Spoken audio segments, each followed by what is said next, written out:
Welcome to the 100 Master Coaches series featuring master coaches from around the world. Let's journey together on this 100 Master Coaches series with your host, Coach Mel, MCC.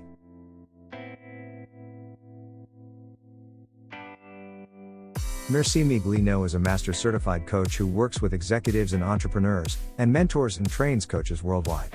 For the past 20 years, she has run a successful coaching practice and conducts training and coaching for numerous organizations. She is the creator of ICF Credential Prep Course, which up-levels your coaching skills in a predictable, effective, and fun way. Now on to the show. Hello, and welcome to the 100 Master Coaches show. This is Coach Mel, and today, oh my gosh, I am so privileged to host my dear friend, my mentor, a master coach herself, obviously, Merci Miglino, and she's from Albany, New York. Welcome to the show, Merci. Well, thank you, Coach Mel. It's just a joy to be here and to connect with you after knowing each other a dozen years or more.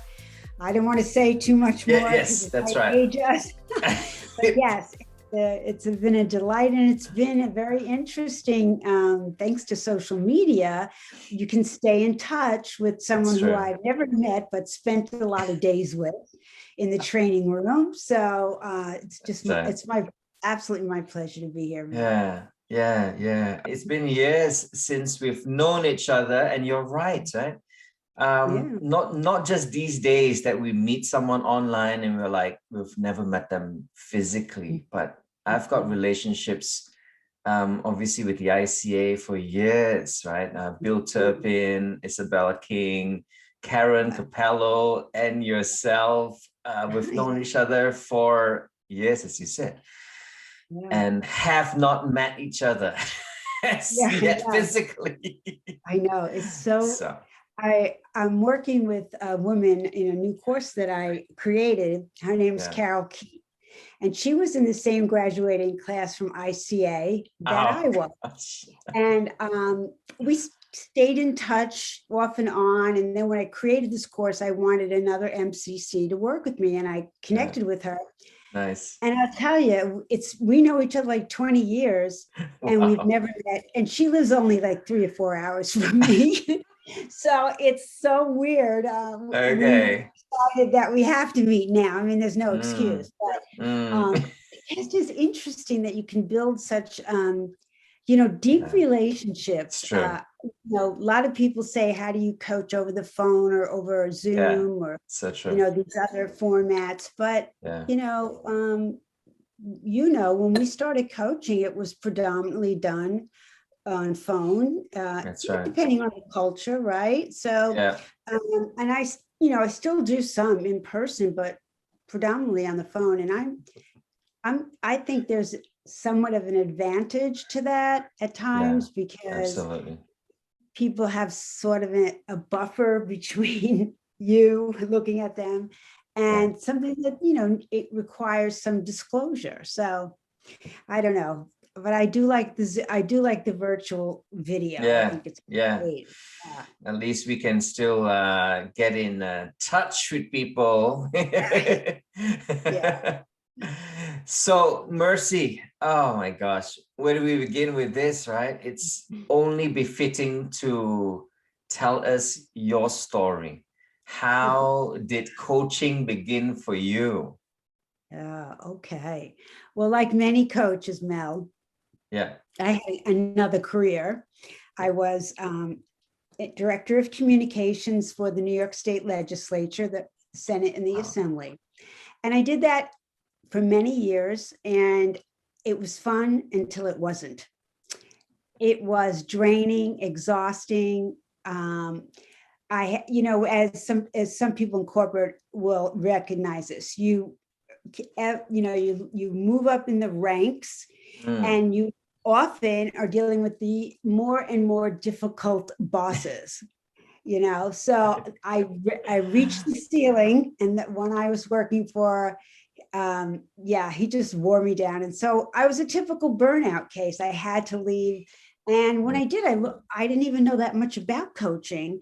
There was no social media, and I don't know what made me start looking around for a coach, but I found a certified coach. Wow. We started working together, and this is like 2000. And I was like, this is exactly what I like to do, because the best part of my job was putting together teams.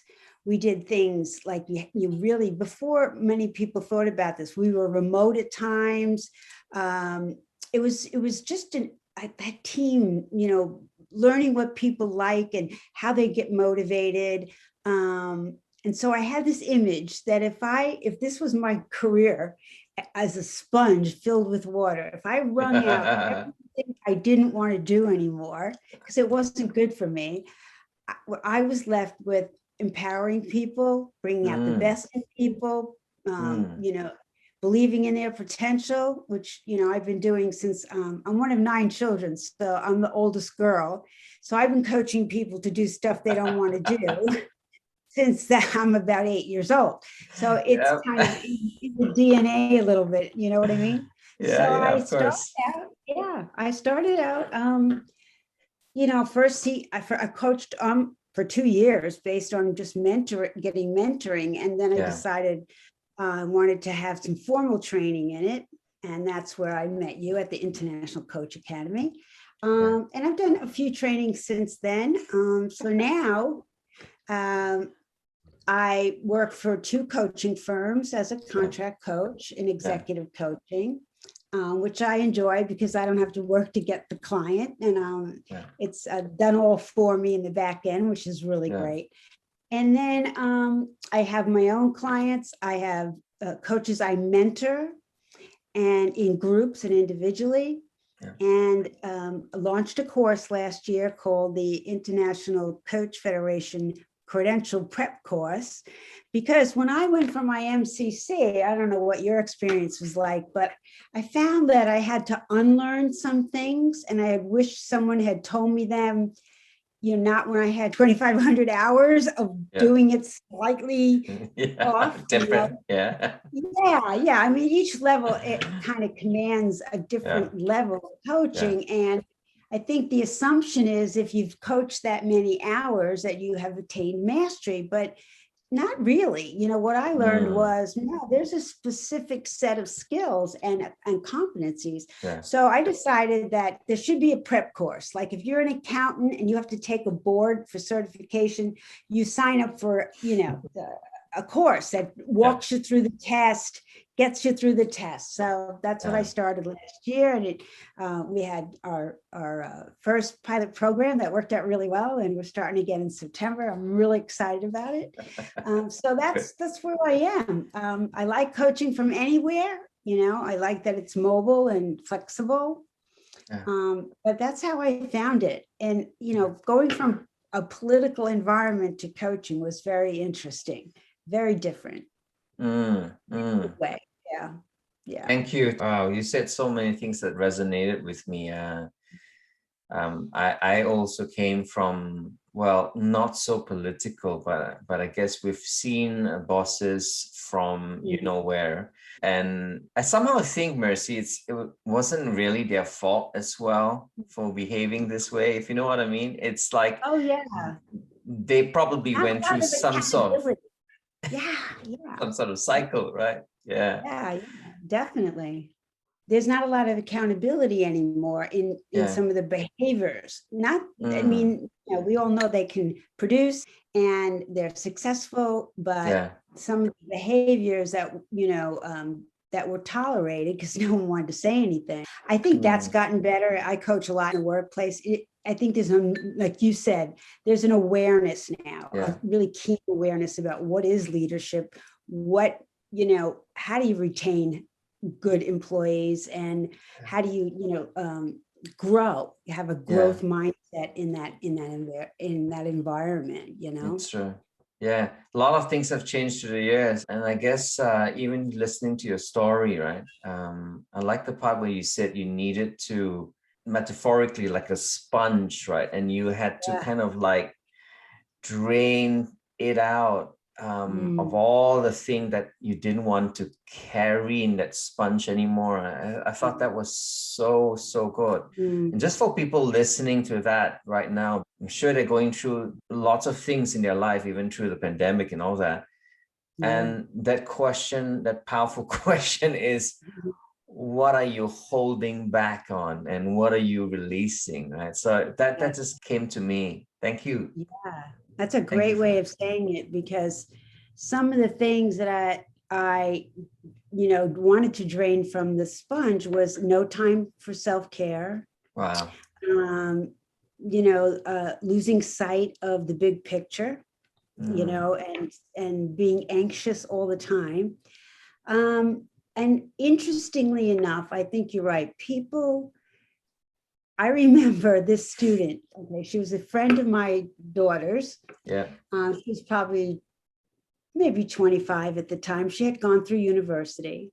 And she was in the living room talking to my daughter about how you can't make money doing something you love.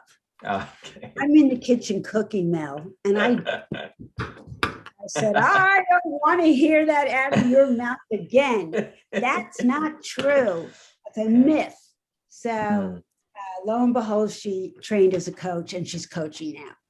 This is after she went to school for nursing and found that it wasn't it was something her mother was a nurse, her aunt was a nurse, like all these nurses. And so she drifted into that.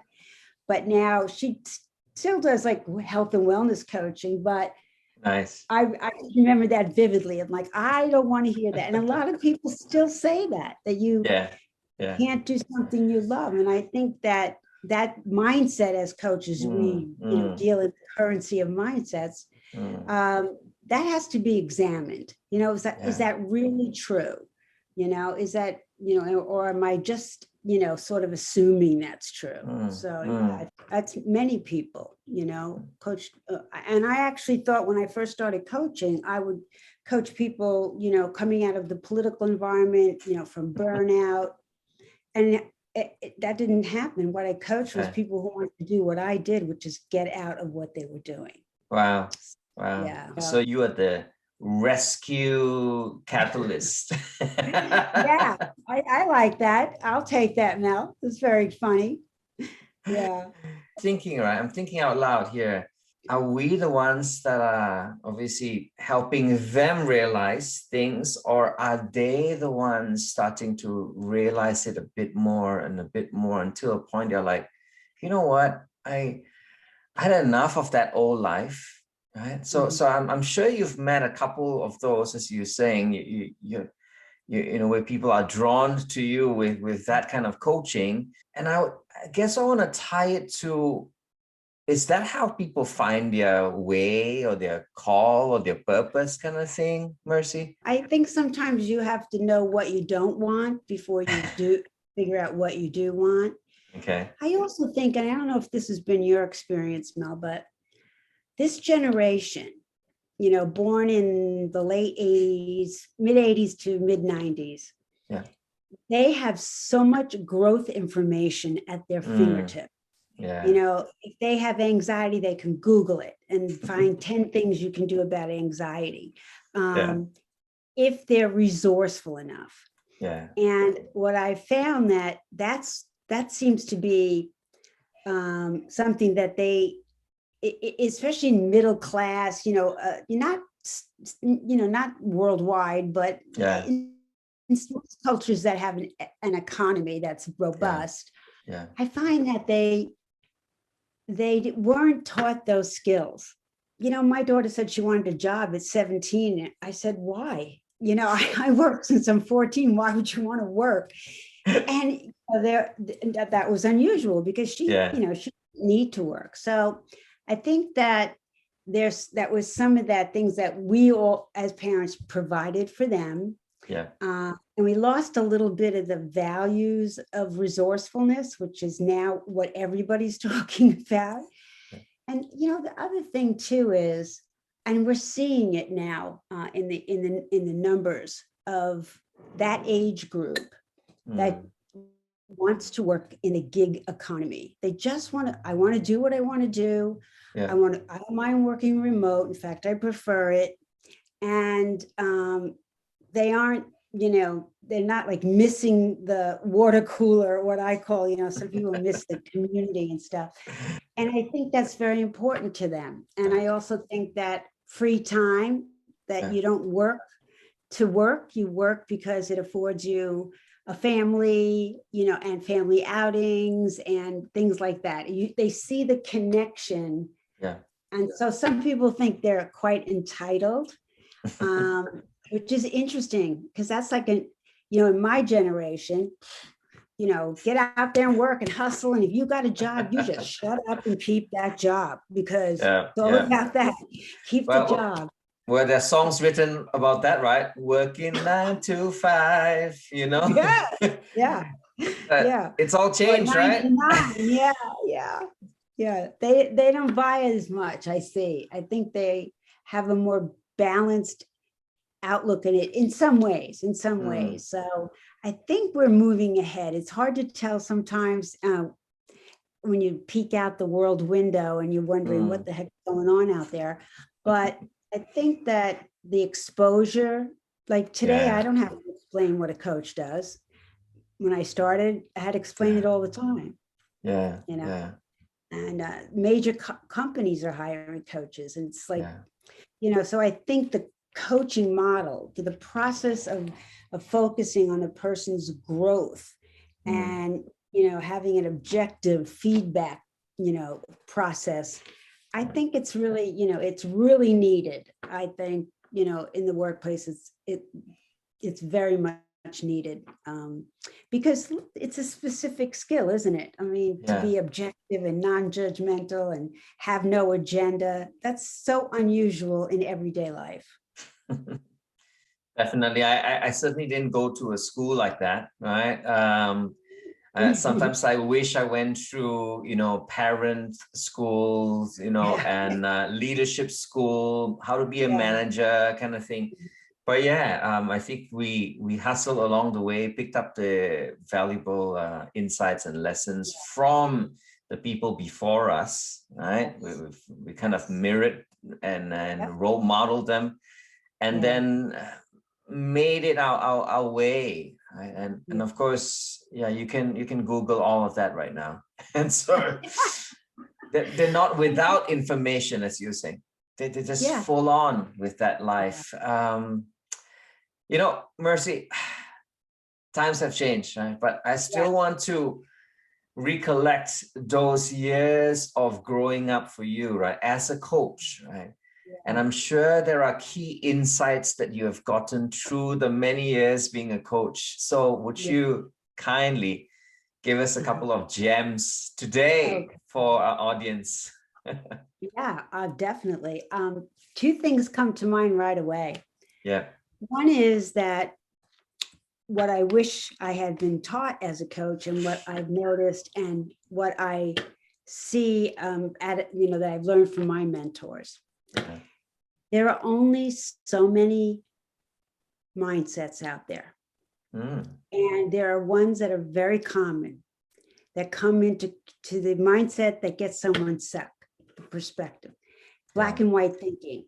It's either this or this, either or, quit my job and struggle to start my own business, or I struggle. So it's so once you listen for those behaviors, those mindsets, those perspectives and beliefs, even communicating with everyone takes on a new dimension. And if you're hearing those things, interestingly enough, my first thought is, this is interesting. Expectations. That's a big one. Look at what the pandemic did for all of us. Nobody expected it. Well, certainly who knows? We didn't really expect it. And then we had most of us not believe it, and then we go on. But that's a good example of sort of how people react in unusual or unexpected. They like certainty. so what I'm noticing is there are certain themes in coaching, and she's an MCC, Marion Franklin, and I can send you the information on the book. She wrote a book called The Heart of Laser Focused Coaching. Wow. And honestly, most of it, is very, very well stated, very articulate, and very down to earth. But the biggest value in that book is that she has taken these themes of mindsets that show up in coaching and has outlined them. And they're based on CBT, cognitive behavioral therapy, which has common mental mistakes. They call them mental mistakes. But you and I, they're themes, they're common perspectives that get people stuck. And I just find that has, really improved my coaching. Not only helped me get to MCC, but people ask me all the time, how do you do a 30-minute session? Well, you better listen keenly from the beginning, because I can tell in the first thing somebody says, hey, I need some coaching around, I've got this opportunity, blah, blah, blah. Yeah. And I need to make a decision. How about that one? I need to make a decision. And what I'm hearing most of the time, honestly, is people are kind of leaning a certain way. Right. Yeah. We make decisions a lot with our emotions. We don't realize that, even the very analytical, because you can do a comparison, and what happens is you get stuck because there's an equal amount of pros as there is to cons. And now you got to go with your gut. And the biggest obstacle to making decisions is people have the mindset, and it's very common, it happens to me too, that there's only one right decision. That's the right way. That's the only way. To go. And the other way is disaster. Not, well, it might not work out, or I might learn from this, or if I fail, I'll learn something. No, it's disaster. Wow. I'm no longer employed. I'm living on a riverbank in a cardboard box. I have nothing. All right, which is, unlikely. It's pretty unlikely. So I think that has helped me not only be more tolerant and with people who I'm not coaching, more tolerant with the world. Yeah. Because in the US, we had 4 years of things that I never thought would happen. And it was very easy to move into judgment. In fact, it was very hard not to. You can have your preferences, you can believe what you want to believe, but when you start to look at what is the mindset, is it fear? Is it, it just brings another dimension of humanity to people. And I think that helps you. It really does help you selfishly, calmer, less combative, less reactive. So I think that that's something I've transferred from learning the coaching process at that level and moving it into your personal relationships. Yeah. And the other thing that I like to share is, to be an instrument of people's growth it's not for the squeamish, and it takes boldness. And I think, sometimes people forget that when someone challenges your beliefs, not you as ego, it's beliefs. Yeah. They're really doing you an incredible service. Yeah.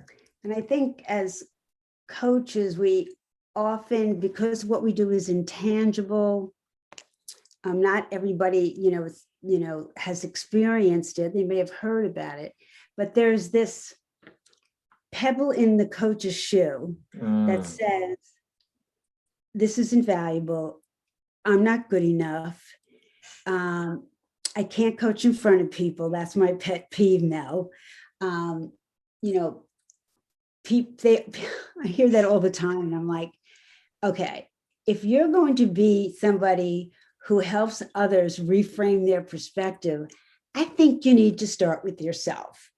And you know what? It was never comfortable for me. I never loved it, but I really knew it was a learning process. So that's one thing I think, coaches need to really address to be successful.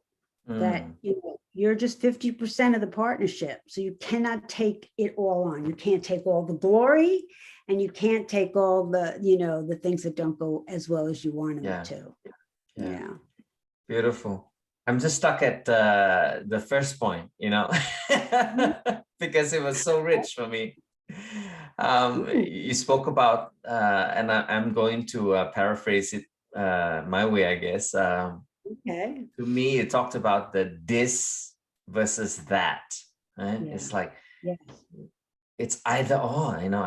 I can't go there because, or I want this and not that. So it's true that whole black and white thing, and that's perhaps somehow the way people get stuck. Yeah. And perhaps the way people get unstuck as well, right? Yeah. And I'm sure through the years you've got some examples of how people were so set in their mindset of, and somehow through that coaching that you did, that you kind of helped them come out of that binary thinking, right? It's either this or that, right? I think there's a couple of great coaching questions here. Yeah. And a powerful question is a question that is relevant to what your client is telling you. That's true. But there are some that work really well. So one of them is, what else is possible? Like who was I coaching, reviewing it? And this person was, sort of convinced that if they left their steady job to start what she wanted was a baking company, the reasons for doing it were that there was some question about, the stability of the job in the future and given what's happening. And then, of course, she equated the baking things to something that was high risk. And so it was an either or. I stay where I am, it's okay, but I really have a passion. I want to bake, Okay, so I usually say to them, what is it costing you to not pursue the baking? That's true. That's so true. Because, and I say that because it was clear from her tone and her energy that she wanted to do this, but and we do this all the time. One course I took says it's collapsing domains. So maybe I had a lemonade stand as a child and it didn't go well. So now as a 40-year-old, I can't go into the baking business because I'll fail. I'm like, hello, that was then, and this is now. People do that all the time. They'll say, I can't go back to school. I was no good at it. No good at any aspect of school. Well, no, I mean, math was a killer. Okay, so maybe math isn't your strength. What was your strength? It's like they make one statement and they drag it across their whole life. So I think those are two important things, to ask them what else is possible. And generally people will, they haven't thought about that, like going right down the middle, or, trying something with some security, like staying with the job and starting small and, that kind of thing. And also, the leverage point in a coaching conversation, there's a point where, and I think we called it the quitting zone in ICA, but, they bring their stuff, they're heading towards they see they can't go backwards. They've already put it out there. They've told you there's no going back. The ship has left the dock, right? It's like gone. Yes. It's gone. And you can see sometimes they want to shove it back into the harbor. And you're like, no, I'm sorry. You put it out there. So we're going to deal with it. So when they get to that point where they can't go backwards, but they just can't get over the hump there, that's when you ask that leverage question. What is it costing you to you can do either to stay with the present job and not pursue your baking? That's something called poking the pain. We as coaches amplify the pain. We believed the client when they said, I really am uncomfortable where I am, or it's not really working for me, and I really want to do this, but I believe them, right? And so if I believe them, then I know that they have what it takes to make that risk. Yeah, sometimes people, come back, they really, they're just not ready, and that's okay. But often they have to be reminded of why they brought it up in the first place. So true. So true. Poking the pains. Yeah, because a lot of coaches, Mel, they will only want to ask positive things, or they want to say, so what would you have if you had that baking? That's not a bad question. Yeah. But I think the client, it's somewhat motivating, but if it really was motivating entirely, we would do more things because we have a positive thing. But what studies have shown us is people move away from pain more than they move towards pleasure. Yeah. So we have to remember that in coaching. Yeah. It's both. Yeah. And with that, it's the end. Not the or. It's the end. So that there are a lot more options when the end is introduced, right? So Merci, you've been a trainer and then a global training director, right? For a coaching school, a very, big one. You've seen coaches come in, you've seen coaches come out. And I'm sure you've also noticed that some stay and some don't. Yeah. Now, I probably haven't asked this question on this show before, but just wanted to know your insights, right, on what would be some of the reasons that the ones that came through that way and yet still didn't go through. I think there's like three things that I've noticed. One is, and I hope I can remember them, because when I say three things, I'll inevitably forget the last one. But it's all right. It's all first good. thing I notice is that coaches tend to say things like, if I'm successful, or if I get that coaching job, instead of when. Big word difference. You've got to believe not only in the profession, but in yourself. And the same thing that made you go and take a coach training course and put down that money was a belief that this was something you wanted to do. The other thing I notice is the biggest thing that holds coaches back is that they have this idea that they don't know how to sell, which, I mean, if I hear that, you must hear it every day.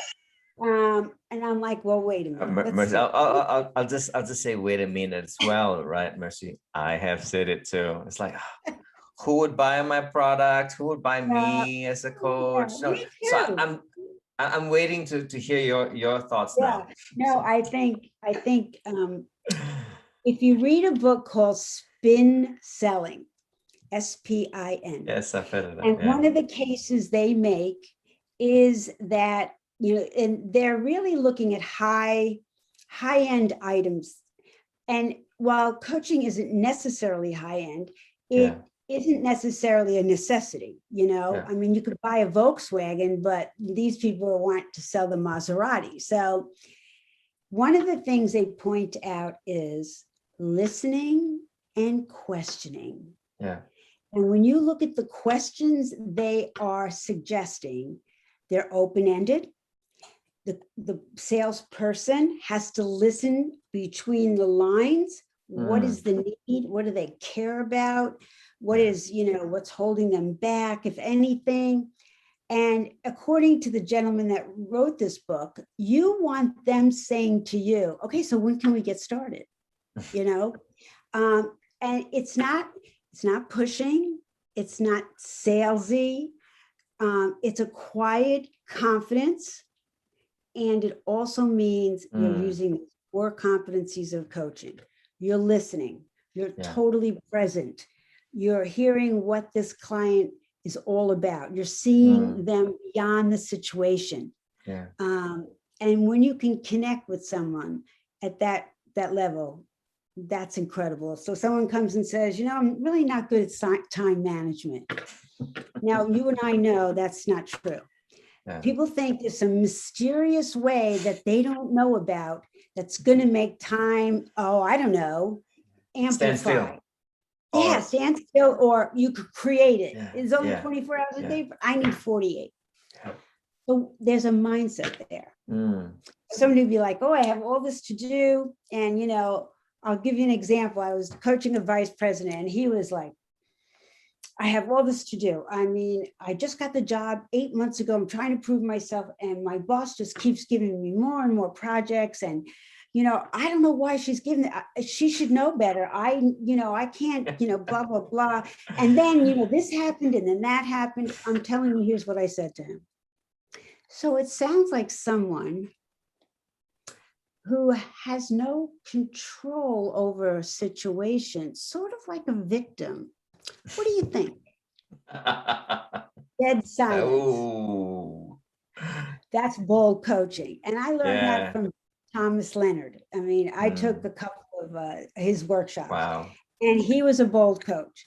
Now, the guy was from Brooklyn, New York, very direct. I probably wouldn't have said that unless I sensed that. But it's a good example of, I went right to the heart of it. I didn't say, so, have you, so what have you done about this? And so how did that go? No, it's like, wait a minute. I'm going to use metaphors are a good way of doing this too. I'm going to say one thing and get right to the heart of it. If they're truly coachable and they want to change, that will make a difference in your coaching. So take some sales training, but do it in a way that's aligned with your core competencies, because that's true. Think about it. When you're coaching someone, it's a partnership. They say what they want and you say, okay, here's what I see. All right. And we check in along the way. What do you think? Is this more in the direction? That's what sales is all about. All right. And if you're worried about putting yourself out there on social media, which I hear all the time too, my website's not perfect. People think if they launch a website, they're going to get drive-by traffic. That's right. You launch your website and you're in an alley shop with a dirt road, and no one's going to pass you unless you invite them there. Yeah, true. And that's the whole purpose of social media, is invite somebody, engage them. This isn't pushing. And most of us don't respond to that. This is engagement. So I think they have this misconception about social media and what it's good for. So I think they don't see that their coaching is a set of sales competencies. And I feel very firm about this because I was selling political candidates and advocating for various legislative initiatives. So I had a little bit of marketing background, which I utilized to build my practice. The other thing I think that gets in the way, so I once read, the number one thing that makes for an unsuccessful coach is never getting started. Wow. Wow. That's deep insight. Never getting started. That's true. They never get started. So they kind of like stop even at that tracks, right? Even before taking that first step, and perhaps even start to analyze all the what ifs that could go wrong, and be filled with all that fear. Wow. I mean, tell your story. I used to do a lot of speaking and like sort of stand-up comedy. And I had a coach for that. And he said to me, don't sugarcoat your story. Disclose as much as you're comfortable with, but remember, you're only objective is to connect with people. Mm. This isn't about, how great you are and, what it's about them. What's going to help them? What have you lived through? And he said, and if you have to talk about how much broken glass you walked over to get where you are, then you tell them that, because all of them are staring at the broken glass. Mm. So I thought that was very profound, because we get very much, it's about me and how do I look and how are people going to respond to me. And we do that in coaching too. And to start to think about it in terms of what do they need? How can I be of service? It's the foundation of every religious belief is others, the worth of others. Yeah. And if you find something that's, in service, the payoff is immeasurable. And I'm talking from I'm staring down at more years behind me than in front of me. And I think when all is said and done, that's what it comes down to. It comes down to, I don't care if you serve your family, you serve God, you serve your clients, you serve your fellow coaches, but it's really about service. You can't go wrong with that. That's true. You can't go wrong. That's a good perspective, right? I grew up, in the nights when I went out to party. I went to Hard Rock Cafe when they used to have, I guess, Hard Rock in all parts of the world, right? Yeah. And their theme there is serve all, right? Coming down to serving others. Yeah. You've served so many years, serving this coaching community, and I'm just so honored to have you on this show, because you've done your bit in service. And I wish that I have this award to kind of give you now, Merci, that you have changed thousands of lives. Actually, not just thousands, I think tens of thousands. If every one of us obviously have contact points and influence points, right? We're talking hundreds there. You've been a part of that. So really, really honor you for that. Thank you. And I want to let all coaches know, you don't always know how you change somebody. You might be a stop along the way.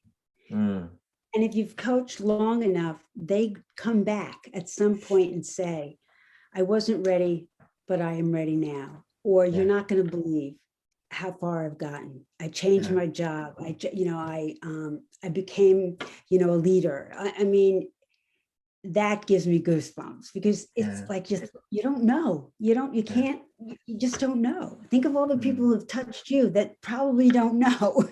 That's what coaches are like, we hand the baton off to other, people who serve. So, what comes to mind right now is, as coaches, we've got to let go of the outcome long enough as well. Because I know that if we hold on to that, that could be another reason why coaches drop out, because they're not getting the affirmation immediately. Like, oh, great job, Mel. Great job. Wonderful question, Merci. But sometimes we don't hear it till years. Exactly what you said. So stick around, stay long enough. That's a treasure right there. It isn't easy. Most of us got into coaching because we're problem solvers. Let's get to the strategy here. But you're coaching people who are perfectly capable of doing that once they unblock the way they see a situation. So that's true. Let go of the outcome. I think that's definitely the difference between PCC and MCC coaching. There's no attachment to the outcome in MCC. So true. Whew, we live in a brave world now, Merci, 2021. Obviously, we're going to put a timestamp on that, because I believe years down the road, people are still going to listen to this. I hope so. What is the future in your mind of coaching?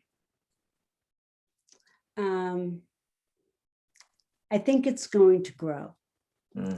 I think as people they can get information anywhere. So information is not power any longer.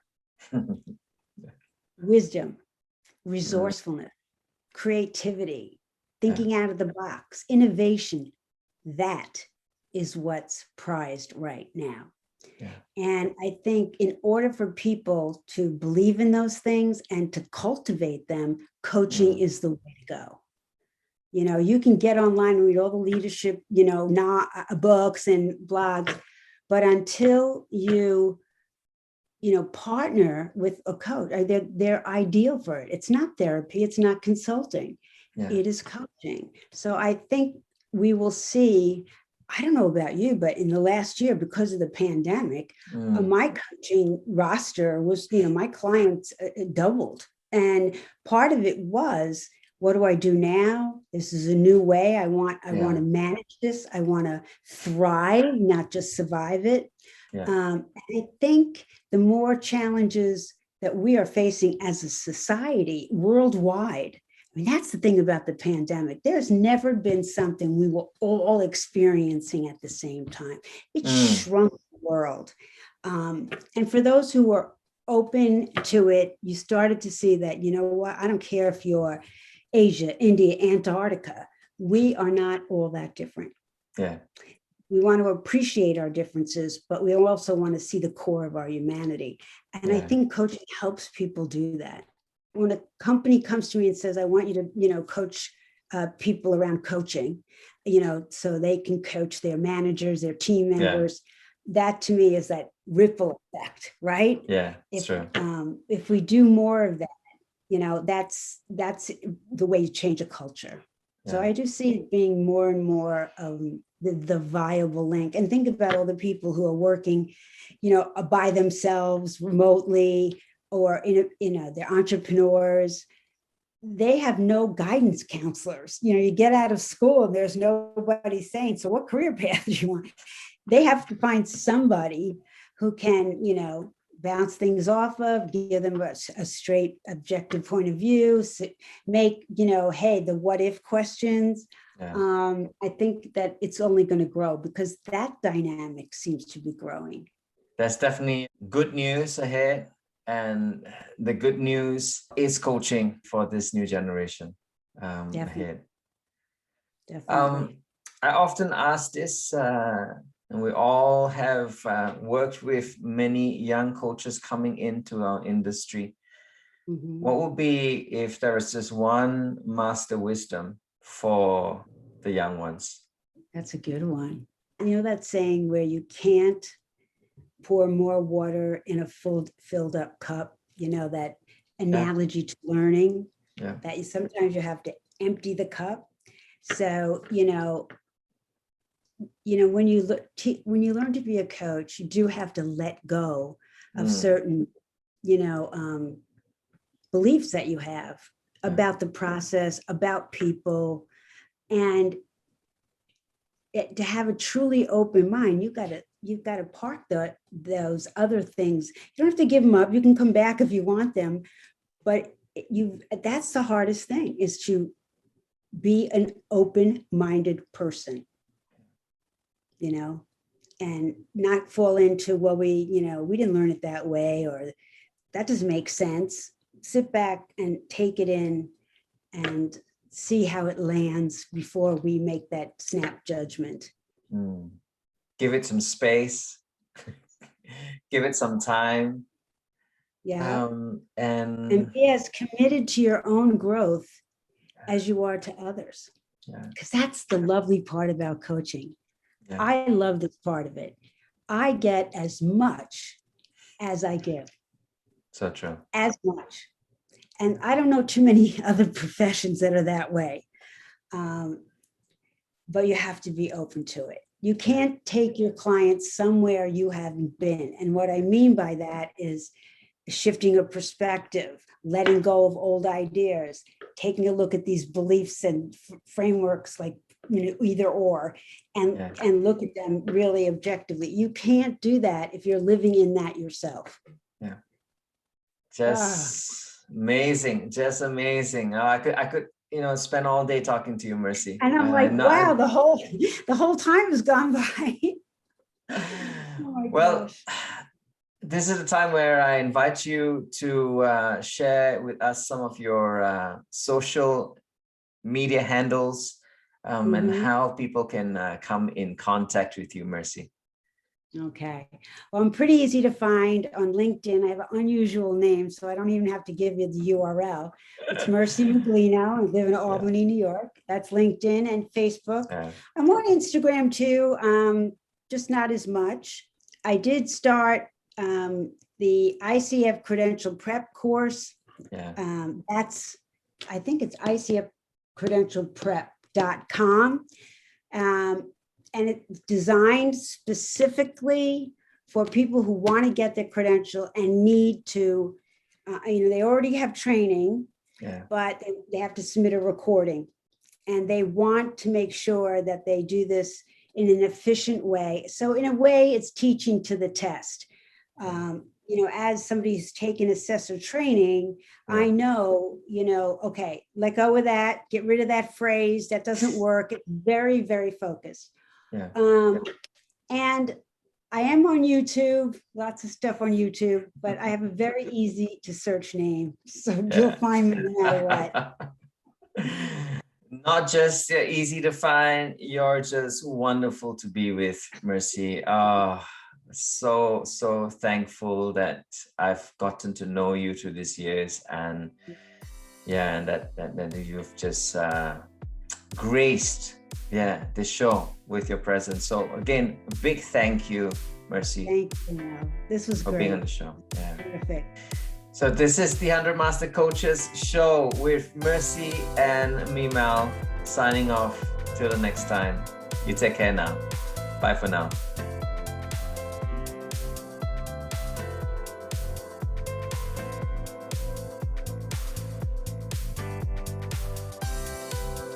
You have been watching the 100 Master Coaches series with your host, Coach Mel, MCC. Brought to you by Catalyst Coach. www.catalystcoach.live. We will be right back with our next Master Coach on the 100 Master Coaches series.